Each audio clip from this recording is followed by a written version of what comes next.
Hello everyone. டிஆர்பியோட annual பிளானரில் இந்த வருடம் டெட் தேர்வை 2 தடவை நடத்த போகிறதா சொல்லியிருக்காங்க. இதை தொடர்ந்து நம்ம டிஎன் டெட் சார்ந்த தகவல்களை 1 by 1 பார்த்துட்ருக்கோம். ஆல்ரெடி பேப்பர் 1 பற்றினா ஃபுல் டீட்டெயில் உங்களுக்கு கொடுத்துருந்தேன். அதில் அந்த பாஸ் மார்க்கில் மட்டும் ஒரு சின்ன சேஞ்ச் இருக்குது. ரீசெண்டாக ஒரு ஜிஓ பாஸ் பண்ணி அந்த பாஸ் மார்க்கை ரெடியூஸ் பண்ணியிருக்காங்க. அதை பற்றி நான் சொல்கிறேன். இப்போ நம்ம டெட் பேப்பர் 2 சார்ந்த தகவல்களை பார்க்கலாம். டிஎன் டெட் அப்படின்னும்போது நம்ம முன்னாடியே சொல்லியிருக்கேன், இது ஒரு ஆசிரியர் தகுதி தேர்வு அப்படின்னு சொல்லிட்டு. பேப்பர் 1 வந்து 1 to 5 கிளாஸ் எடுக்கக்கூடிய டீச்சர்ஸ்க்கானது. பேப்பர் 2 பார்த்தீங்கன்னா 6லேருந்து 8 வரை அப்படின்னு சொல்லலாம். ஏன்னா 6 to 8 ஃபஸ்ட்டு போட்டுட்டு அப்புறம் தான் 9th 10th கொடுப்பாங்க அவங்களுக்கு. ஸோ அப்போ அந்த பிடி அசிஸ்டன்ட்னு சொல்லக்கூடிய அந்த டீச்சர்ஸ்க்கான ஒரு எக்ஸாம். ஓகேவா? ஸோ இப்போ இந்த எக்ஸாமை எழுதணும் அப்படின்னா இது குவாலிஃபிகேஷன் என்ன, இந்த எக்ஸாமுக்கு வந்து என்ன படிக்கணும், எக்ஸாமோட பேட்டர்ன் என்ன, பாஸ் மார்க் என்ன, இது மாதிரி பேப்பர் 2 சார்ந்த தகவல்களை நம்ம ஃபுல்லாக பார்க்க போகிறோம். ஸோ நீங்கள் டெட் பேப்பர் 2க்கு ப்ரிப்பேர் பண்ணுறீங்கன்னா நான் சொல்கிற விஷயங்கள் எல்லாத்தையும் ரொம்ப கவனமாகவே பார்த்துக்கோங்க. ஏன்னா இதெல்லாம் வெறுமனே ஏதோ சிலபஸை பார்த்து இல்லை வந்து ஓல்டு கொஷின் பேப்பரை பார்த்து உங்களுக்கு நான் வந்து இன்ஃபர்மேஷன்ஸ் கொடுக்கல. என்னுடைய எக்ஸ்பீரியன்ஸில் நான் என்னென்ன போர்ஷன்ஸை கவர் பண்ணி டெட் பேப்பர் 1 பேப்பர் 2ன்ற இந்த 2 எக்ஸாமையும் கிளியர் பண்ணணும். இப்போ இந்த போர்ஷனை நீங்கள் கவர் பண்ணிங்கன்னா இந்த எக்ஸாமை கிளியர் பண்ண முடியும் அப்படிங்கிற என்னுடைய எக்ஸ்பீரியன்ஸை வச்சு தான் நான் உங்களுக்கு சொல்லிகிட்ருக்கேன்.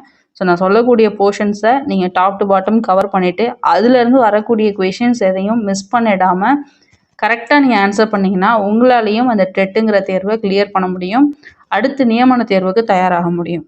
ஓகே, சொல்கிற விஷயங்களை ரொம்ப கவனமாக நோட் பண்ணிக்கோங்க. ஃபஸ்ட்டு யாரெல்லாம் இந்த டெட்டு வந்து எழுத முடியும், இதுக்கான குவாலிஃபிகேஷன் என்ன அப்படிங்கிறத நான் சொல்லிடுறேன். குவாலிஃபிகேஷனை பொறுத்த வரைக்கும் பார்த்தீங்கன்னா பேசிக்காக ஒரு யூஜி டிகிரி முடிச்சிருக்கணும். யூஜி டிகிரியோட ப்ளஸ் ஒரு பிஎடையும் கம்ப்ளீட் பண்ணியிருக்கணும். ஓகேவா? ஸோ அப்போ ஒரு யூஜி டிகிரி ப்ளஸ் பிஎட் முடிச்சிருக்கணும். இது நீங்கள் தனித்தனியாக பண்ணியிருந்தாலும் ஓகே, இல்லை இன்டெகிரேட்டட் கோர்ஸ் இருக்குது, பிஎஸ்சி பிஎட் பிஏ பிஎட்னு இன்டெகிரேட்டட் கோர்ஸ் இருக்குது, அந்த மாதிரி நீங்கள் படிச்சிருந்தாலும் ஓகே தான். ஸோ இப்படி 2 இதில் நீங்கள் எப்படி படிச்சிருந்தாலும் ஒரு பேசிக்காக ஒரு டிகிரி ப்ளஸ் பிஎட் இருக்கணும். இப்போ நான் இன்ஜினியரிங் முடிச்சிருக்கேன், என்னால் ஒரு டீச்சர் ஆக முடியுமான்னு கேட்டிங்கன்னா கட்டாயம் ஆக முடியும். நீங்கள் பிஇ முடிச்சதுக்கப்புறம் என்ன பண்ணியிருக்கணும் அப்படின்னா பிஎடை வந்து ஜாயின் பண்ணி கம்ப்ளீட் பண்ணியிருக்கணும். இல்லை எம்இ முடிச்சிட்டும் பண்ணலாம், பட் ஆனால் பிஎட் வந்து கம்பல்சரி. ஸோ அப்போ பிஎடை நீங்கள் கம்ப்ளீட் பண்ணிட்டீங்கன்னும் போது நீங்கள் எந்த டீச்சர் ஆகலாம் அப்படின்னா மேக்ஸ் டீச்சர் ஆக முடியும். ஓகேவா? ஸோ அப்போ உங்களால் ஒரு மேக்ஸ் டீச்சர் அப்படிங்கிற அந்த ஜாபுக்கு போக முடியும். ஓகேவா? ஸோ இதுதான் வந்து குவாலிஃபிகேஷன். பேசிக்காக ஒரு யூஜி டிகிரி ப்ளஸ் வந்து பிஎட் வந்து இருக்கணும். சரி, இப்போ நான் வந்து குவாலிஃபிகேஷன் பார்த்தாச்சு. இந்த எக்ஸாமுக்கான கொஷின் பேப்பர் எப்படி இருக்கும், எத்தனை கொஷின் கேட்பாங்க, கொஷின் என்ன லாங்குவேஜில் இருக்கும், நான் என்னென்ன சப்ஜெக்ட்லாம் படிக்கணும் அப்படின்னு கேட்டிங்கன்னா இந்த டெட் தேர்வை பொறுத்த வரைக்கும் ரொம்ப ஸ்பெஷலான விஷயம் என்னென்னா நீங்கள் மற்ற தேர்வுகள், அதாவது டிஎன்பிஎஸ்சி போன்ற மற்ற தேர்வுகளுக்கு தயாராகும் போது நீங்கள் கரண்ட் அஃபேர்ஸ் படிக்கணும், ஸ்கூல் புக் படிக்கணும், ஸ்கூல் புக்கை தாண்டி வெளி கண்டென்ட் படிக்கணும், அப்படி நிறைய கன்ஃபியூஷன்ஸ் வந்து அதில் இருக்கும். ஆனால் இங்கே உங்களுக்கு அப்படி எந்த ஒரு கன்ஃபியூஷனுமே கிடையாது. ஏன்னா நீங்கள் கரண்ட் அஃபேர்ஸுங்கிற ஒரு விஷயம் படிக்கவே வேண்டாம், உங்களுக்கு கரண்ட் அஃபேர்ஸ் கேட்கவே மாட்டாங்க. அடுத்தது பார்த்தீங்கன்னா உங்களுக்கு ஸ்கூல் புக்கில் இருந்து தான் கொஷின்ஸ் வந்து வரும். ஓகேவா? இன்னொரு முக்கியமான விஷயம் என்னென்னா உங்களுக்கு பெடகாலஜி இருக்கு இல்லையா, பிஎட்டில் நீங்கள் படிக்கும்போது படிச்சிருப்பீங்க, அதுலேருந்து கொஷின்ஸ் வரும். ஸோ அப்போ டோட்டலாக எல்லாமே உங்களுக்கு தெரிஞ்ச கண்டென்ட்லேருந்து தான் கொஷின் வரப்போகுது. அண்ட் வந்து நெகட்டிவ் மார்க் அப்படிங்கிற ஒன்று கிடையவே செய்யாது. இப்போ நம்ம ரொம்ப ஈஸியாகவே நீங்கள் என்ன பண்ணலாம், அந்த எக்ஸாமை கிளியர் பண்ணலாம். ஏன்னா பாஸ் மார்க்கையும் இப்போ நல்லா ரெடியூஸ் பண்ணிட்டாங்க. அப்போ இன்னுமே உங்களுக்கு அந்த எக்ஸாமை கிளியர் பண்ணுறதுக்கான ஆப்ஷன்ஸ் வந்து அதிகமாக தான் இருக்கும். ஓகேவா? சரி, இப்போ இந்த எக்ஸாமை பொறுத்த வரைக்கும் எக்ஸாம் பேட்டர்ன் மற்ற விஷயங்கள் எல்லாத்தையும் சொல்கிறேன், நோட் பண்ணிக்கோங்க. எக்ஸாமை பொறுத்த வரைக்கும் டோட்டலாக 150 கொஷின் கேட்பாங்க. ஒரு கொஷினுக்கு 1 மார்க். அப்போ 150 மார்க்குக்கு கொஷின்ஸ் வந்து இருக்கும். லாங்குவேஜை பொறுத்த வரைக்கும் தமிழ், இங்கிலீஷ் 2 லாங்குவேஜ்லையுமே கொஷின்ஸ் வந்து கொடுத்துருப்பாங்க. ஓகேவா? ஸோ அப்போ நீங்கள் தமிழ் மீடியமாக இருந்தாலும் சரி, இங்கிலீஷ் மீடியமாக இருந்தாலும் சரி என்ன பண்ணலாம், எக்ஸாமை எழுதிக்கலாம். சரி, இப்போ என்னென்ன சப்ஜெக்ட்லேருந்து கொஷின்ஸ் வரும் அப்படின்னா ஜஸ்ட் வந்து ஃபஸ்ட்டு உங்களுக்கு என்ன கொஷின்ஸ் இருக்கும், சைக்காலஜி கொஷின்ஸ் இருக்கும், சைல்டு டெவலப்மெண்ட் அண்ட் பெடகாலஜி. நீங்கள் பிஎட்ல படிச்சிருப்பீங்க, சைல்டுஹுட் அண்ட் க்ரோயிங் அப், அப்புறம் learning and teaching, contemporary. So இந்த மாதிரி பிஎட்ல படித்த போர்ஷன்ஸ். அதில் சைக்காலஜியில் மட்டும் என்ன வரும் அப்படின்னா 11 வயதுலேருந்து 14 வயது வரைக்கும் இருக்கக்கூடிய அந்த ஏஜ் குரூப்புக்கான சைக்காலஜி. ஸோ அதுலேருந்து கொஷின்ஸ் வரும். சைக்காலஜிலேருந்து டோட்டலாக 30 கொஷின்ஸ் வரும். ஓகேவா? சைக்காலஜிலேருந்து 30 கொஷின் வரும். இன்னொரு முக்கியமான விஷயம், உங்களுக்கு சிலபஸில் 6 to 8 லெவலுக்குன்னு கொடுத்துருப்பாங்க. கொஷின்ஸும் வந்து அந்த லெவலில் இருந்து தான் கேட்போம் அப்படின்னு சொல்லி சிலபஸ் பார்த்தீங்கன்னா எல்லாமே 6 to 8 நீங்கள் படித்தா போதும் அப்படின்ற மாதிரி கொடுத்துருப்பாங்க. 6 to 8 மட்டும் போதும் அப்படின்னு இருந்தீங்கன்னா கண்டிப்பாக எக்ஸாம் கிளியர் பண்ண முடியாது. ஏன்னா சைக்காலஜி பொறுத்த வரைக்கும் நீங்கள் வந்து மார்க் வந்து 30 எடுக்க முடியுமான்னு கேட்டால் கொஞ்சம் கஷ்டம்தான். ஆனால் மற்ற சப்ஜெக்ட் ஸ்கூல் புக்கில் இருக்கக்கூடிய தமிழ், இங்கிலீஷ், மேக்ஸு, சயின்ஸு, சோஷியல்னு இப்படி மற்ற சப்ஜெக்ட்ஸை நீங்கள் ரொம்ப ஈஸியாக என்ன பண்ணலாம், மார்க் வந்து ஸ்கோர் பண்ணலாம். அது தமிழ்லாம் வந்து ரொம்ப ஈஸியாகவே ஸ்கோர் பண்ணலாம். ஸோ அப்போ ஸ்கோரிங் ஏரியாஸ் என்னன்னு பார்த்துட்டு அதுக்கு தகுந்த மாதிரி மூவ் பண்ணீங்க அப்படின்னா ரொம்ப ஈஸியாகவே அந்த பாஸ் மார்க்குங்கிறத வாங்கிட முடியும். சரி, இப்போ சைக்காலஜி சொல்லிட்டேன் இல்லையா, சைக்காலஜிக்கு என்ன புக்கு ஃபாலோ பண்ணலாம், எந்த ஆத்தர் நல்லாயிருக்கும், ஸோ இப்படிலாம் கொஷின்ஸ் வரும். ஸோ நீங்கள் இங்கிலீஷ் மீடியமாக இருக்கீங்க அப்படின்னும் போது எஸ்கே மங்கள் அவங்க இந்த புக் வந்து ரொம்பவே என்எஃப் அப்படின்னு சொல்லலாம். தமிழ் மீடியமாக இருக்கீங்கன்னும் பொழுது நாகராஜன், சந்தானம் இப்படி நிறைய ஆத்தர்ஸ் இருக்காங்க. ஸோ நீங்கள் பிஎட்டில் படித்த போர்ஷன்ஸ் தான் அப்படின்னும் போது அது உங்களுக்கு ஈஸியாக தான் இருக்கும். நீங்கள் அதை வச்சு முடிஞ்ச வர சைக்காலஜியில் மார்க் ஸ்கோர் பண்ண பாருங்கள். நெக்ஸ்ட்டு பார்த்தீங்க அப்படின்னா தமிழ்லேருந்து 30 கொஷின்ஸ் வந்து கேட்பாங்க. ஓகேவா, 30 கொஷின் கேட்பாங்க, 30 மார்க்கு. அதே மாதிரி அடுத்தது பார்த்தீங்கன்னா இங்கிலீஷ்லேருந்து 30 கொஷின், 30 மார்க்கு. இப்போ இந்த தமிழ், இங்கிலீஷ் ரெண்டுத்துலையுமே பார்த்தீங்கன்னா கம்பல்சரி நீங்கள் 6 to 10th வந்து படிக்கணும். ஓகேவா, ஸோ ஏன் அப்படி சொல்கிறோன்னா ரீசன் இருக்குது. இப்போ தமிழை பொறுத்த வரைக்கும் ரேராக 20-30 கொஷின் கேட்குறாங்கன்னா 1 or 2 கொஷின் வந்து 11th 12th போகும். ஸோ அப்போ அந்த 1 or 2 கொஷின் வந்து நீங்கள் மார்க் வேணுமா இல்லை அது வேண்டாம் நான் மற்ற சப்ஜெக்டில் காம்பன்சேட் பண்ணிப்பேன்னு நினைக்கிறீங்களா, இது உங்களை பொறுத்தது. மற்ற பாடத்தை அதிகமாக படித்து மார்க் எடுத்துப்பீங்கன்னா 11th 12th படிக்காமல் விட்டுடலாம். ஸோ அது நான் பின்னாடி சொல்கிறேன். ஃபஸ்ட்டு என்னென்ன சப்ஜெக்ட் இருக்குன்னு மட்டும் சொல்லிடுறேன். ஓகேவா, தமிழ், அப்புறம் இங்கிலீஷ்லேருந்து 30 கொஷின், 30 மார்க்கு. அடுத்து பார்த்தீங்கன்னா மேக்ஸ்.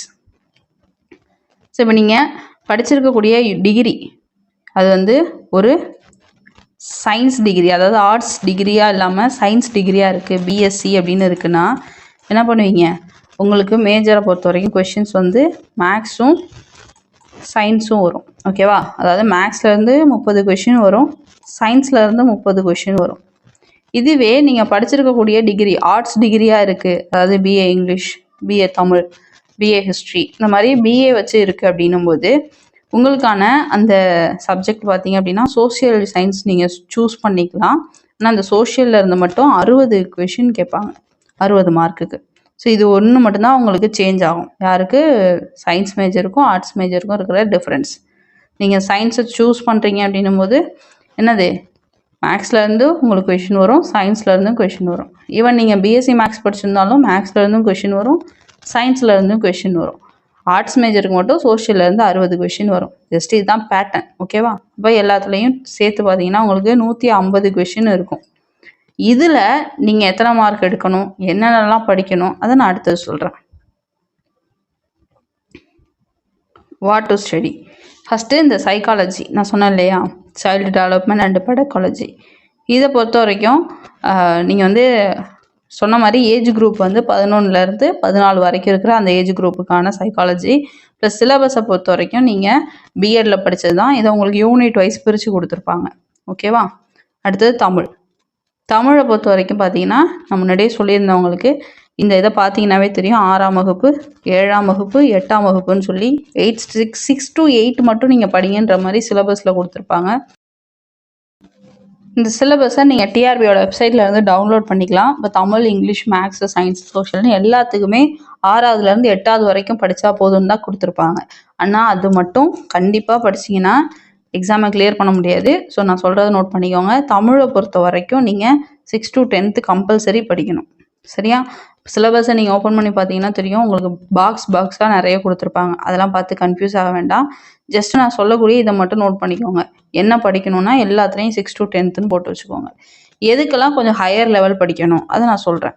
ஃபஸ்ட்டு தமிழை பொறுத்த வரைக்கும் நான் சொன்னேன் இல்லையா, 30 கொஷின் கேட்பாங்க. அந்த 30 கொஷினில் நீங்கள் ஒரு 4 கொஷின் இல்லை 2 ரொம்ப ரேர், அது வந்து நம்ம ஃபிக்ஸடாக இத்தனை கொஷின் தான் 11th 12th கேட்பாங்கன்னு சொல்ல முடியாது. லாஸ்ட் இயர் அதாவது 2025 நடந்த எக்ஸாமை பொறுத்த வரைக்கும் உங்களுக்கு 2 கொஷின் தான் கொஞ்சம் டஃப் அப்படின்ற மாதிரி. மற்றபடி மேக்ஸிமம் கொஷின்ஸ் வந்து ஸ்கூல் புக்கில் டைரெக்டாக ஆன்சர் பண்ணுற மாதிரி தான் இருந்தது. ஸோ அப்படி பார்க்கும்போது ரேராக உங்களுக்கு 11th 12th போவாங்க. ஸோ அந்த 1 or 2 கொஷினே மிஸ் பண்ணக்கூடாதுன்னா நீங்கள் 11th 12th படிக்கலாம். இந்த 11th 12th தமிழையும் நீங்கள் எப்படி படிக்கலாம்னா பாக்ஸ் கொஷின், அப்புறம் புக் பேக்கு, அப்புறம் பார்த்தீங்கன்னா சில கொஷின் வந்து வாட் டு வாட் அப்படிங்கிற மாதிரி இருக்கும். ஸ்கூல் புக்குக்கு அந்த ஒவ்வொரு யூனிட்டுக்கு பின்னாடி சில கண்டென்ட் கொடுத்துருப்பாங்க. தமிழ் அறிஞர்களை பற்றி கொடுத்துருப்பாங்க. அவங்க செய்த தமிழ் தொண்டை பற்றி கொடுத்துருப்பாங்க. ஸோ இந்த மாதிரி முக்கியமான இதை மட்டும் 11th 12th படிச்சுக்கலாம். எல்லாத்தையும் படிக்கணும்னு கூட தேவையில்லை. ஆனால் இந்த 6th to 10th வரைக்கும் இருக்கு இல்லையா தமிழ், இதை வந்து நீங்கள் எப்படி படிக்கணும்னா முழுக்க அதாவது ஒவ்வொரு லைனாக எதையுமே மிஸ் பண்ணிடாத அளவுக்கு ரொம்ப கவனம் கொடுத்து என்ன பண்ணணும், இந்த தமிழ் 6 to 10th படிக்கணும். ஓகேவா?